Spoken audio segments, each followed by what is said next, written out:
دوستو، کیا آپ جانتے ہیں کہ خانہ کعبہ کا یہ مقدس سیاہ غلاف ہمیشہ سے سعودی عرب میں نہیں بنتا تھا؟ عثمانی سلطنت کے دور سے لے کر 1927 تک یہ غلاف صدیوں تک مصر سے اونٹوں کے ایک شاہی قافلے کے ذریعے مکہ پہنچتا تھا، لیکن یہ خالص مکہ کی زمین پر بنتا ہے، جس پر تقریباً 66 لاکھ ڈالر سے زیادہ کا خرچہ آتا ہے۔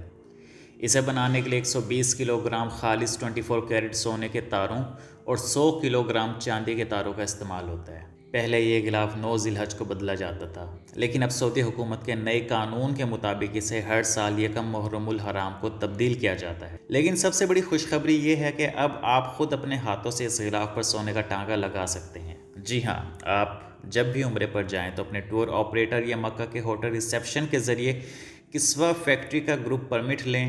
وہاں کاریگر آپ کو اپنے پاس بٹھا کر کعبے کے غلاف پر کڑھائی کرنے کی سعادت دیں گے، جو زندگی بھر کا سرمایہ بن جاتی ہے۔ اللہ پاک ہم سب کو زندگی میں کم از کم ایک بار خانہ کعبہ کے غلاف کو چھونے اور اس کی تیاری میں حصہ لینے کی عظیم سعادت نصیب فرمائے۔ ویڈیو پسند آئی ہو تو اسے لائک اور شیئر کر دیں، چینل کو سبسکرائب کر دیں۔